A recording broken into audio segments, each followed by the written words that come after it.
एक राज्य में एक राजकुमार था जो जल्द ही राजा बनने वाला था। और राज्य की यह परंपरा थी कि राजा बनने से पहले उसे विवाह करना होगा। राजकुमार एक ऐसी लड़की से विवाह करना चाहता था जो नेक हो और सच्ची हो। एक बुद्धिमान दरबारी ने उसे सलाह दी कि राज्य की सभी विवाह योग्य युवतियों को दरबार में बुलाया जाए और राजकुमार उनमें से एक सुयोग्य वधु को अपने लिए चुन ले। महल में एक दासी थी और उसकी पुत्री भी विवाह योग्य थी और वह भी राजकुमार को मन ही मन बहुत प्रेम करती थी। स्वयंवर के बारे में जैसे ही उसने सुना तो वह बहुत प्रसन्न हुई, क्योंकि अब वो भी स्वयंवर का हिस्सा बन सकती थी। पर फिर उसका दिल डूबने लगा, यह सोचकर कि पूरे देश से एक से बढ़कर एक सुंदर और धनी युवतियां आएंगी। फिर राजकुमार भला उसे क्यों चुनेगा? माता पिता भी चिंतित थे, क्योंकि उनके बच्ची का दिल टूट जाएगा।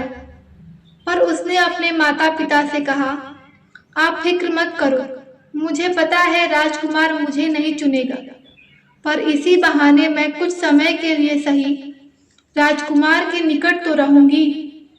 स्वयंवर का दिन भी आया।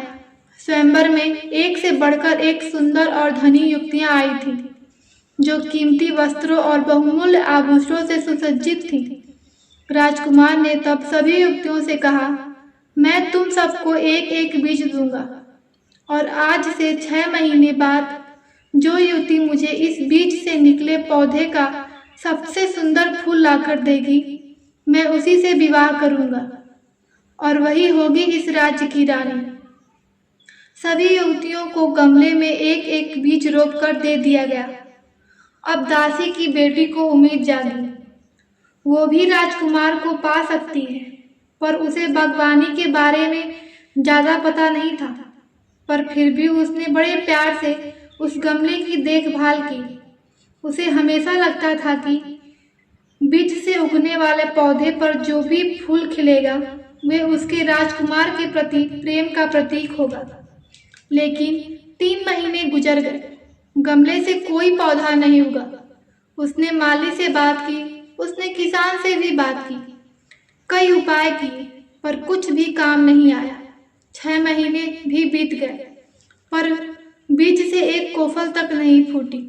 6 महीने बाद तय किए गए दिन पर वे निराश होकर अपने खाली गमले को लेकर महल में पहुंची तो क्या देखती है कि बाकी युवतियों के गमलों में एक से बढ़कर एक फूल खिले हैं।